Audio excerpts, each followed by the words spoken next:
Welcome to your own channel और twist. आज की इस वीडियो में मैं 1857 का जो रिवोल्ट है उस पर कुछ तथ्यों को लेकर आया हूं। नॉर्मली जो कारण बताए जाते हैं, सामाजिक कारण, धार्मिक कारण, तात्कालिक कारण, आर्थिक कारण, उन सब पर बहुत चर्चा हो चुकी है, लेकिन कुछ मैं अपने हिसाब से जो कुछ नए पहलू हैं उनको आपके सामने रखूंगा। मैं डॉक्टर अखिलेश कुमार आपसे मुखातिब हूं। सर्वप्रथम उपनिवेशवाद। उपनिवेशवाद का चरित्र है लूट खसोट, और इस चरित्र को चरितार्थ ईस्ट इंडिया कंपनी भी कर रही थी। जो इकोनॉमिक ड्रेन की बात दादा भाई नौरोजी करते हैं, और जैसा माना जाता है कि करीब करीब जो राष्ट्रीय आय, अगर हम कहें उसको, भारत का जो पूरा आय है उसका 4 से 5% ब्रिटेन चला जाता था। तो कहने में तो जो इंपीरियल हिस्टोरियन है चाहे और जो है वो कहेंगे कि ये तो बड़ी छोटी रकम थी, बड़ा कम परसेंटेज है। लेकिन औद्योगिक क्रांति के समय इंग्लैंड में जो इंडस्ट्रियल रिवॉल्यूशन हुआ उसमें जो उसकी कुल बचत थी वो 6% ही थी। दूसरी बात, मान लिया जाए कि बहुत छोटी रकम थी, लेकिन अगर वो हमारे देश में रहती तो उसका उपयोग हमारे देश के डेवलपमेंट के लिए या अन्य कार्यों के लिए होता। एटलीस्ट हम उससे वंचित रह गए। तो भारत को गरीबी की ओर ढकेलने का काम इकोनॉमिक ड्रेन ने किया, जो एक असंतोष को पैदा किया। अगर हम 1854 और 1855 के बीच के तटकर संबंधी रिकॉर्ड्स को देखें तो निर्यात की तुलना में जो आयात हो रहे थे, उस आयात की वजह से उस समय में मुद्रा के पहलू से अगर हम देखें तो 5.8 करोड़ रुपये का नुकसान हो रहा था। तो इतना बड़ा नुकसान, ये आर्थिक क्षति जो हो रही थी, इसका कहीं ना कहीं भारत की जो जनता है या हर वर्ग है, हर तबका है, उस पर पड़ रहा था। और यह लोगों के समझ में जरूर आ रहा होगा कि हमारा आर्थिक शोषण हो रहा है, और जो भारत में बदहाली है या बेरोजगारी है उसका ये उपनिवेशवाद एक बहुत बड़ा कारण है। पूरी तरह से उपनिवेशवाद का चरित्र भले समझ नहीं आ रहा हो, लेकिन जो आर्थिक शोषण हो रहा था ये तो जरूर लोगों को समझ में आ रहा था, और इसका भी एक महत्वपूर्ण रोल रहा होगा। जो लैंड रेवेन्यू पॉलिसी थी अंग्रेजों की, वो भी शोषणात्मक थी। जो 3 तरह के पॉलिसी लाया गया, परमानेंट सेटलमेंट, रैयतवारी सेटलमेंट और महलवारी सेटलमेंट, ये तीनों प्रक्रिया जो है वो किसानों का शोषण कर रही थी। लेकिन अगर एक हम अनुमान लगाएं, एस्टिमेट लगाएं, तो जो महलवारी क्षेत्र था वहां शोषण बहुत ज्यादा बढ़ गया था। जो मध्य भारत का क्षेत्र है, हरियाणा का क्षेत्र है, मध्य प्रदेश का क्षेत्र है, इन सभी जगहों पे लागू था। अगर देखा जाए तो महलवारी क्षेत्र में 1857 का विद्रोह जो है बड़ा एग्रेसिव रहा। तो कहीं ना कहीं ये जो लैंड रेवेन्यू पॉलिसी थी उसका भी बड़ा महत्वपूर्ण योगदान था 1857 की क्रांति में। 1833 का जो चार्टर एक्ट आया, जिसके द्वारा ईस्ट इंडिया कंपनी के व्यापार को तो भले उस पर एक प्रतिबंध लगा दिया गया हो, लेकिन बहुत सारे जो अंग्रेज विनिर्माता थे वो शुल्क रहित भारत में प्रवेश करने लगे, और एक मुक्त बाजार की शुरुआत हुई। ये मुक्त बाजार जो है यह भारतीय निर्माताओं को, जो हैंडीक्राफ्ट उद्योग था या और भी जो था, उसको बर्बाद करने के लिए काफी था। और अगर देखा जाए तो 1834 से लेकर 1856 तक, डलहौजी के पीरियड तक, ईस्ट इंडिया कंपनी ने अपना विस्तार, अपना एक्सपेंशन बहुत ज़्यादा किया है। इसी में हड़प नीति वगैरह सब आती है डलहौजी की। और ये इसलिए किया गया ताकि जो मुक्त व्यापार का जो बाजार है उसकी छतरी को और बड़ा किया जा सके। एक बृहत क्षेत्र में इस मुक्त बाजार की प्रक्रिया का फायदा उठाया जा सके और जो आर्थिक दोहन है वो किया जा सके। तो एक तो ये आर्थिक नुकसान हो रहा था। दूसरा, जहां जहां ये एनेक्सेशन हो रहा था, जिन रजवाड़ों पर कब्जा किया जा रहा था, वहां बेरोजगारी बढ़ रही थी। जो राजा संरक्षण देते थे कारीगरों को, आर्टिजन्स को, अन्य लोगों को, उनका रोजगार छीन रहा था। इसके अलावा जो राज दरबार हुए करते थे, उनके जरूरतों की चीजें जो कारीगर पूरा करते थे, अब राज दरबार ही जब खत्म होने लगा तो उनकी जरूरतों को पूरा करने की जो एक जरूरत थी, आवश्यकता थी, जो कारीगर पूरा करते थे, वो भी खत्म होने लगा। तो एक बड़े पैमाने पर बेरोजगारी की समस्या उत्पन्न हुई। और ये बेरोजगारी जो है वो आम कारीगरों में, आम लोगों में एक असंतोष को पैदा किया और अंग्रेजों के खिलाफ जो एक विद्रोह की भावना है वो कहीं ना कहीं सुलगने लगी। तो इसका भी बड़ा इंपॉर्टेंट रोल है 1857 की क्रांति को जन्म देने में। अगर बंगाल आर्मी को हम देखें तो बंगाल आर्मी में करीब करीब 1,35,000 भारतीय सिपाही थे। और जो ये अंग्रेजों के साम्राज्यवाद की जो भूख थी, साम्राज्य विस्तार की जो भूख थी, उस भूख को पूरा करने की जो कीमत है वो भारतीय सिपाहियों ने अपने खून से चुकाया था। 1839 के बाद लगातार बंगाल आर्मी लड़ रही थी, जो उस समय की सबसे बड़ी और सबसे ज्यादा प्रशिक्षित आर्मी थी एशिया की। बहुत से सैनिक अपनी जान गंवा दिए थे, खास करके जब अफगान के साथ अंग्रेजों का युद्ध हुआ, उसमें सैकड़ों हजारों सैनिकों की जान गई। फिर ग्वालियर के साथ युद्ध हुआ, यहां तक कि फ्रांस और ब्रिटेन के लिए बाहर भेजा गया। केन्या से युद्ध लड़ने के लिए जो भारतीय सिपाही थे उनको भेजा गया। जो ओपियम वार हुआ उसमें भारतीय सिपाहियों को झोंक दिया गया। ईरान के साथ युद्ध हुआ, उसमें भारतीय सिपाहियों को झोंक दिया गया। तो हर जगह ये भारतीय सिपाहियों को झोंक दिया गया। लगातार भारतीय सिपाही युद्ध कर रहे थे वर्षों से। तो एक आक्रोश की भावना, एक थकान, एक थकावट, युद्ध के प्रति एक आक्रोश है वो उस भावना से भरे थे। उनको कभी एक जो होता है फुर्सत मिल जाए, वैसा कुछ हो नहीं रहा था। लगातार वो युद्ध पर लड़े जा रहे थे।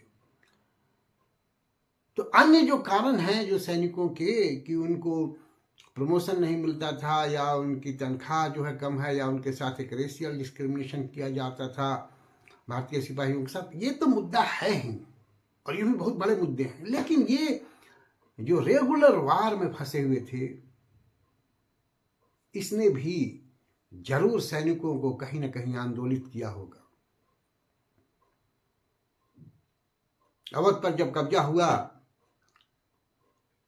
तो अंग्रेजों का खुद यह मानना है कि अवध का हर घर जो है वो अपने घर से एक सिपाही भेजता है। वहां के जो सिपाही थे वो वर्दीधारी किसान थे, और 14,000 उन्होंने शिकायत पत्र जमा किया था जब अवध पर कब्जा किया गया था, और वहां जो रेवेन्यू सिस्टम था उसके खिलाफ में। तो उनकी एक मानसिक स्थिति जो है वो विद्रोह वाली तो पहले से ही थी, लेकिन ये जो लगातार युद्ध हो रहा था इसने भी उनको उद्वेलित कर दिया। लगातार युद्ध में शामिल होना, और वो भी साम्राज्यवादी भूख को मिटाने के लिए। तो ये भी एक बड़ा महत्वपूर्ण कारण रहा होगा 1857 की क्रांति की शुरुआत करने में। बंगाल आर्मी जो है उसका चरित्र भी शुरू से एक सवर्ण चरित्र था। उसमें मोस्टली ब्राह्मण भूमिहार राजपूतों की नियुक्ति होती थी और एक भाषाई एकता भी थी। हिंदुस्तानी भाषा सब बोलते थे।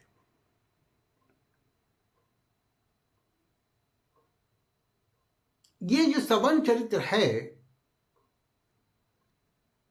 जो एक समझदार लोग हुआ करते थे, उनका इन तालुकेदारों से या जमींदारों से कोई बहुत मतलब नहीं था। तो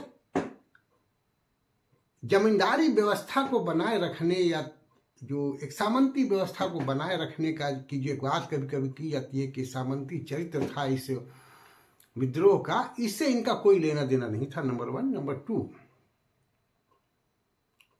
यह भी देखा गया कि बंगाल आर्मी में पहले तो ये जो सवर्ण चरित्र है वो थे ही, बाद में मुसलमानों की भी नियुक्ति हुई और दोनों एक साथ लड़ते थे।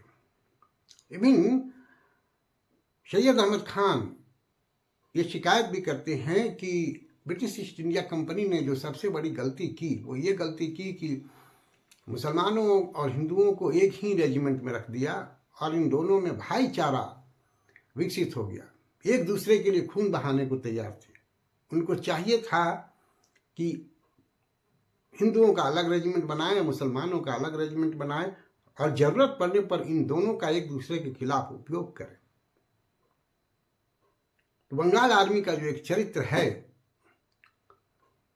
समरूप चरित्र हम कहें अगर, तो इसका भी बड़ा महत्वपूर्ण योगदान है 1857 की क्रांति को शुरू करने में। किसानों का बड़ा ही इंपॉर्टेंट रोल था इस विद्रोह में। थॉर्नहिल मथुरा के डिस्ट्रिक्ट मजिस्ट्रेट थे और उनका ये मानना था, उनका ये अनुमान था, जैसा उन्होंने बताया या लिखा पत्र, कि किसान अंग्रेजों के सबसे बड़े विरोधी हैं और किसान नहीं चाहते हैं कि अंग्रेजी शासन रहे, क्योंकि उनका बहुत शोषण होता है इस लैंड रेवेन्यू सिस्टम से। तो ये भी कहना कि सिर्फ सैनिकों का ये विद्रोह था, ये सही प्रतीत नहीं होता है। इसमें कारीगर, सैनिक, किसान, हर तबका, बाद में तो तालुकेदार, जमींदार, हर तबका शामिल था। एक ये भी बड़ा महत्वपूर्ण बात मानी जाती है कि जनतांत्रिक सोच या जनतांत्रिक व्यवस्था की शुरुआत इन सैनिकों ने की। जो मेरठ से सैनिक दिल्ली गए तो उन्होंने काउंसिल्स की स्थापना की, पंचायत की नहीं बल्कि काउंसिल्स की स्थापना की। दिल्ली एडमिनिस्ट्रेटिव कोर्ट बनाया गया। तो ये एक रिप्रेजेंटेशन सिस्टम या लोकतांत्रिक व्यवस्था को लोगों के बीच देने का या जन्म देने का काम इस बगावत ने या सैनिकों की जो व्यवस्था थी उसने की। हालांकि इसकी लोग आलोचना भी करते हैं कि ये काउंसिल बनने से या एडमिनिस्ट्रेटिव कोर्ट बनने से बहुत टाइम बहस में चला जाता था और जल्दी कोई फैसला नहीं हो पाता था, तो ये वो एक अलग मुद्दा है। लेकिन एक सामंती सोच से ऊपर उठ के एक लोकतांत्रिक व्यवस्था को की शुरुआत करने का काम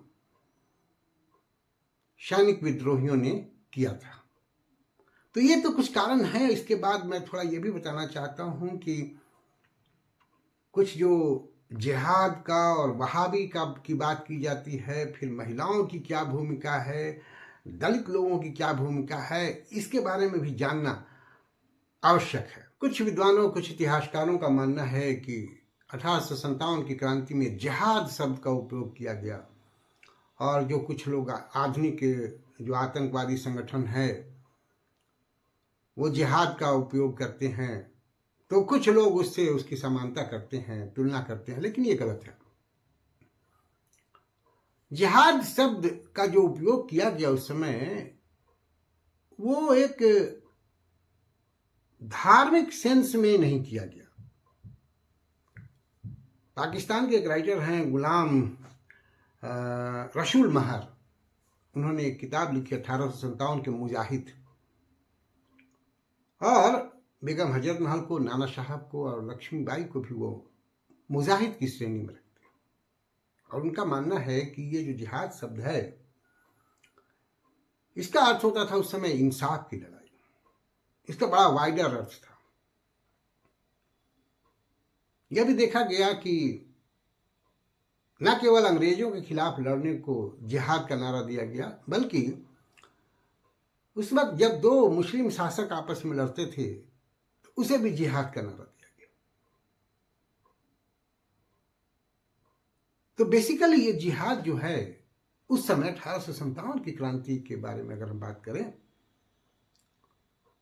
तो जैसा कि कई लोगों का मानना है, कई इतिहासकारों का मानना है कि इसको आधुनिक टर्म में लेने की जरूरत नहीं है, बल्कि उस समय इसका अर्थ केवल ये था कि अंग्रेजों के खिलाफ लड़ना है और एक इंसाफ की लड़ाई लड़नी है। भारतीयों के लिए एक इंसाफ चाहिए। जो उपनिवेशवाद के कारण इनजस्टिस हो रहा है भारत के लोगों के साथ,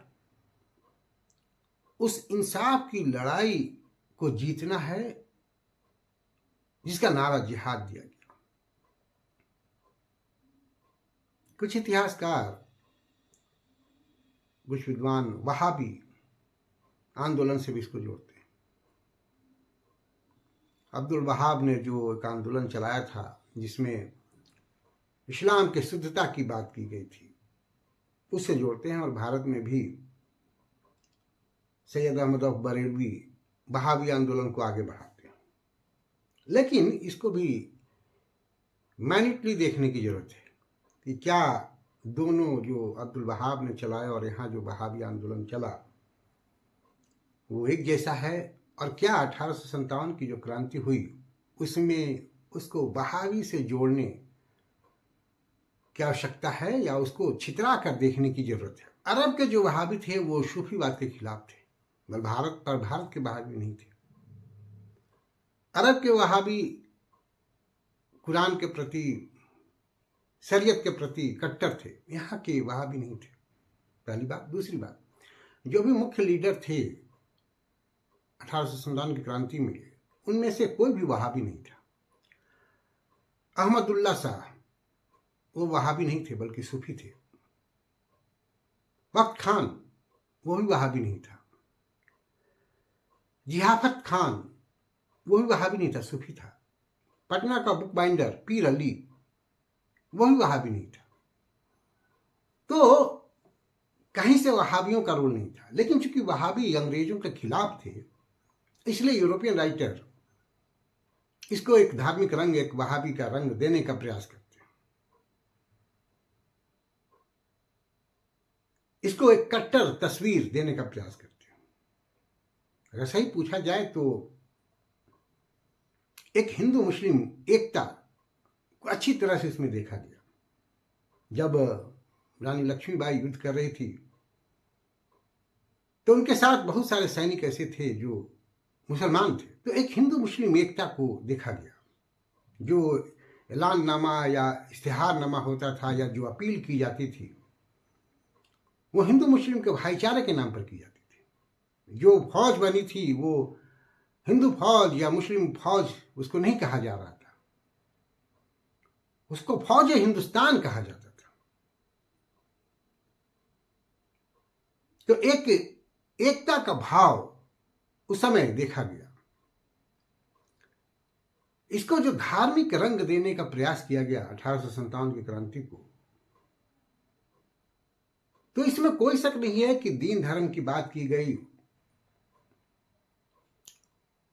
माझा प्रवास जो किताब है विष्णु भट्ट की, उसमें लक्ष्मीबाई से वार्तालाप की बात है। लक्ष्मीबाई कहती हैं कि पहले मैं विधवा थी तो विधवा धर्म का पालन करती थी, लेकिन अब मैंने उसे छोड़ दिया और जो अब हिंदू धर्म है मैं उसका पालन कर रही हूं।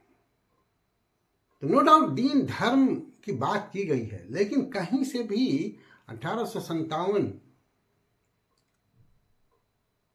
का जो विद्रोह है उस पर जो इंपेरियलिस्ट हिस्टोरियंस आरोप लगाते हैं कि ये क्रिश्चियन के खिलाफ एक धार्मिक आंदोलन था, हिंदुओं का, मुसलमानों का, वो कहीं से भी इसका चरित्र धार्मिक नहीं है। या शोषण के खिलाफ, अंग्रेजों का जो एक शोषण था उसको दूर करने के लिए, अपने पूर्वजों की जमीन को हासिल करने के लिए एक युद्ध था, एक विद्रोह था। जो अंग्रेजों के खिलाफ लड़ रहे थे उन्हें अंग्रेज गद्दार कहना शुरू किए और इसलिए शायद इसका नाम गदर दिया गया। लेकिन ये गद्दार से गदर जो शब्द बना वो बाद में एक स्वाभिमान का शब्द हो गया, एक गर्व का शब्द हो गया भारतीयों के लिए, और उसी नाम पर गदर पार्टी बनाई गई जो स्वतंत्रता संग्राम में बढ़ चढ़कर हिस्सा ली। बहादुर शाह जफर के बारे में कहा गया कि बड़ी ढुलमुल नीति थी, बड़े कमजोर शासक थे। आयशा जलाल ने भी ये बात कहा है, हिस्टोरियन आयशा जलाल ने जो है, कि वो अब बादशाह थे कहाँ, बड़े जो भी हो, लेकिन भले उन्होंने पहले एक अनिच्छा जाहिर की हो, लेकिन बाद में वो हडसन को ललकारते हैं अपने शेर व शायरी में। न किसी की आंख का नूर हूँ, जो एक गजल के लाइन है, वो उनके लिए कहा जाता है। तो ये बहादुर शाह जफर की कमजोरी को नहीं दर्शाता है। दरअसल ये लाइन तब की लिखी गई है जब वो यहाँ से निर्वासित हो गए थे रंगून में, और उस समय की ये लाइन है, ये विद्रोह के टाइम की लाइन नहीं है। तो जितने भी लोग थे वो भारत की जमीन से अंग्रेजों का जो कब्जा था उसको उखाड़ फेंकने के लिए लड़ रहे थे। नो डाउट उनके अपने अपने हित होंगे, बहुत सारे सामंती वर्ग थे, उनके अपने अपने हित थे, लेकिन जो सैनिक लड़ रहे थे, किसान लड़ रहे थे, कारीगर लड़ रहे थे, उनको कोई जमींदारी नहीं चाहिए थी, उनको कहीं का सामंत नहीं बनना था। तो उनके अपनी वजह थी, अंग्रेजों को यहां से भगाना, ये वजह थी। तो इस पर भी गौर करने की जरूरत है कि जो धार्मिक रंग दिया गया अंग्रेजों के द्वारा वो सटीक नहीं बैठता है। 1857 का जो विद्रोह हुआ उसमें महिलाओं की भी बहुत महत्वपूर्ण भूमिका रही। एक बात तो ये भी कही जाती है कि जब विद्रोह की शुरुआत हुई और सैनिकों को गिरफ्तार कर लिया गया मेरठ में, तो वहाँ के जो और सैनिक थे वो मेरठ बाजार गए, तो बाजार में महिलाओं ने उन पर कटाक्ष किया कि तुम्हारे सैनिक, तुम्हारे दोस्त जेल में बंद हैं और तुम यहाँ घूम रहे हो, मस्ती कर रहे हो। तो इसका भी एक रोल है। लेकिन इसके अलावा अगर हम देखें तो लक्ष्मीबाई का रोल है, फिर जो हजरत बेगम महल हैं उनका तो रोल है।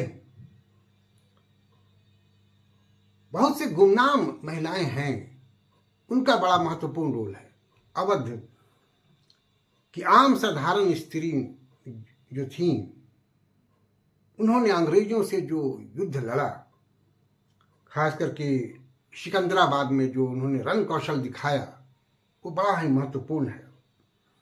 एक महिला थी, उजरी गांव था है, उजरी गांव की एक महिला थी, उनका नाम था उदा देवी। उदा देवी एक पेड़ पर बैठकर और अंग्रेज सिपाहियों पर गोली चलाती हैं और 35 अंग्रेज सिपाहियों को मार देती हैं। बाद में उनको भी गोली मार दिया जाता है और वो शहीद हो जाती हैं। तो उन्होंने बहुत बहादुरी से अंग्रेजों का मुकाबला किया था। ये इन वीरांगना महिलाओं के नाम गुमनाम हो गए हैं। उदा देवी बहुत ही उनका महत्वपूर्ण रोल रहा है। बेगम हजरत महल ने महिलाओं का दस्ता बनाया था, उस दस्ता की कमान एक महिला के हाथ में। इसके अलावा हैदरी बाई, उनका भी बड़ा महत्वपूर्ण रोल है, जो एक तवायफ थी और उनके यहाँ सेठ बैजनाथ और महमूद खान जो थानेदार है वो आते थे। और वो जो बातचीत करते थे खास करके विद्रोहियों के खिलाफ या जो योजना बनाते थे, इसकी जानकारी हैदरीबाई विद्रोहियों को देती थी, तो वो सूचना देने का काम करती थी। तो उनका भी बड़ा महत्वपूर्ण रोल है। बहुत सारी महिलाएं ऐसी हैं जो दलित समाज से भी आती थी, जैसे उदा देवी, ये सभी बहुत सारी हैं जो दलित समाज से आती थी। तो ये दलित समाज की महिलाएं और अन्य दूसरी महिलाएं जो हैं, उन्होंने भी बहुत बढ़ चढ़कर हिस्सा लिया था 1857 की क्रांति में। तो उनके योगदान को हम नज़रअंदाज नहीं कर सकते। तुलसीपुर की रानी राजेश्वरी देवी, मांडला की रानी अवंतीबाई, इन लोगों ने भी अपने वीरता के झंडे गाड़े थे।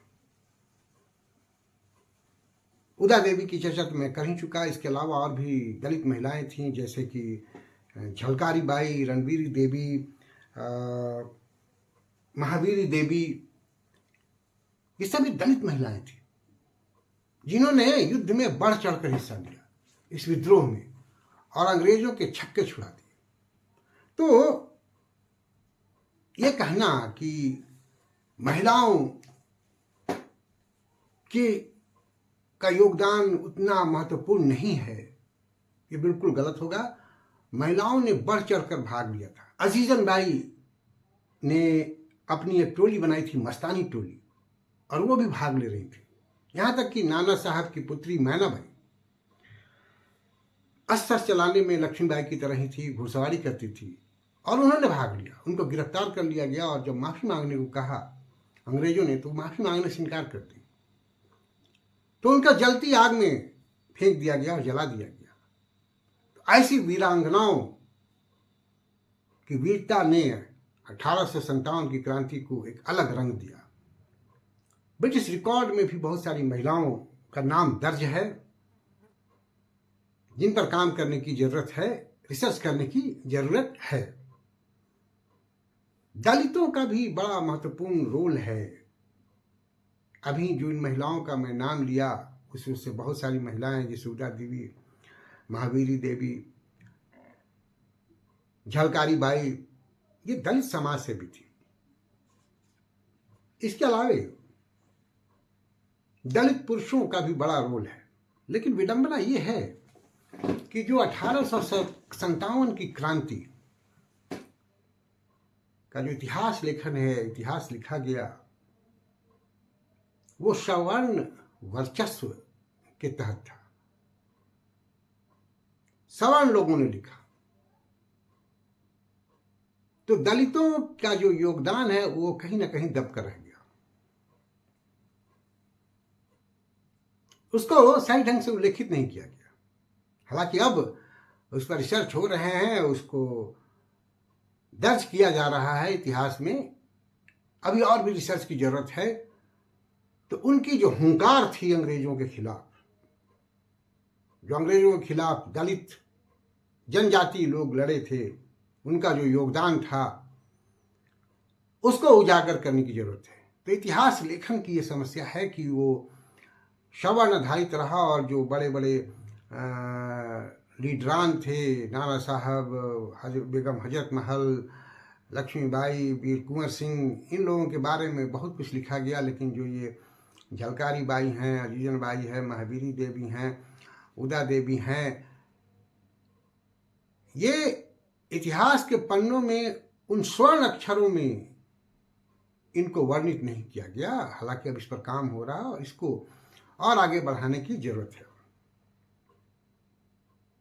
ऐसे बहुत सारे दलित हैं जिनका बड़ा महत्वपूर्ण योगदान है। 1857 की क्रांति का जो तात्कालिक कारण वो कारतूस वाला माना जाता है, और मंगल पांडे ने जो विद्रोह किया, उसके पहले की एक घटना है। अगर सही पूछा जाए तो एक दलित व्यक्ति थे जिन्होंने इग्नाइट किया इस बात को। माता दिन दमदम की फैक्ट्री में जहां कारतूस बनती थी वहां काम करते थे। एक दिन मंगल पांडे से वो लोटा मांगते हैं पानी पीने के लिए, तो इस पर मंगल पांडे भड़क जाते हैं क्योंकि वो दलित समाज से थे माता दिन। तो इस पर वो कहते हैं कि आज तुम्हारी बहुत पंडिताई जा रही है हमको लोटा देने में, इस तरह की बातें उन्होंने कही माता दिन ने। और जब वो तुम कारतूस को दांत से खींचते हो जो सुअर और गाय की चर्बी से बनी है, तब तुम्हारी पंडिताई नहीं जाती। यह बात आग की तरफ फैल गई, और क्योंकि माता दिन काम करता था उस कारतूस बनाने के फैक्ट्री में, तो उसके बात को सही माना गया। इस घटना के बारे में एक पत्र कैप्टन राइट ने मेजर बोनिट को लिखा था, और माता दिन की ये बात जो है, सही पूछा जाए तो उसी ने मंगल पांडे को उत्तेजित किया और उन्होंने विद्रोह का झंडा बुलंद किया। तो अगर मंगल पांडे का योगदान हम मानते हैं तो हमको माता दिन के योगदान को भी स्वीकार करना पड़ेगा। बहुत से दलित समाज के जो लोग थे, जिनको आजकल विभिन्न जातियों के आधार पर बांट दिया गया है, वो सारे मिलजुल कर एकजुट होकर इस विद्रोह में अपनी भूमिका निभा रहे थे। तवायफों की महत्वपूर्ण भूमिका थी, वो मुखबिरी का काम कर रही थी।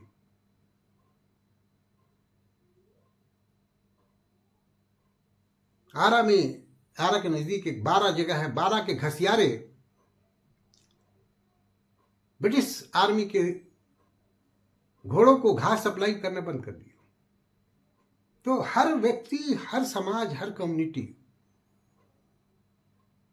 अपनी अपनी तरफ से अपना योगदान दे रहा था। तो ये जो 1857 की क्रांति है, उसे एक सिर्फ सिपाही विद्रोह कहना बिल्कुल उचित नहीं होगा। इसका स्वरूप जो है वो, अगर हम कहें, थोड़ा सा कंक्लूड करें तो यह भले ही राष्ट्रीयता की एक सोच उस समय बहुत विकसित नहीं थी, लेकिन एक देशभक्ति की भावना जरूर थी। उससे लोग वाकिफ थे और अपनी इस धरती को, अपनी इस जमीन को अंग्रेजों से बचाना उनका मकसद था। तो हम अगर मॉडर्न टर्म में हम राष्ट्रीयता की बात ना करें, लेकिन हम देशभक्ति की बात से अस्वीकार नहीं कर सकते हैं। यहाँ तक कि C.A. बेली ने भी कहा है कि एक जो परंपरागत देशभक्ति की भावना थी वो इसके पीछे थी। डिजरायली ने भी कहा था कि ये बगावत है या सिपाही विद्रोह है या कौमी बगावत है। कार्ल मार्क्स भी इसको कौमी बगावत कहते हैं, मतलब एक कौम के लिए, देश के लिए ये लड़ा जा रहा था। इसके नेचर पर बहुत सारी बातें की जा सकती है, उस पर मैं फिर से कभी एक वीडियो बनाऊंगा। फिलहाल आज के इस वीडियो में इतना ही। उम्मीद है कि आपको ये पसंद आएगा।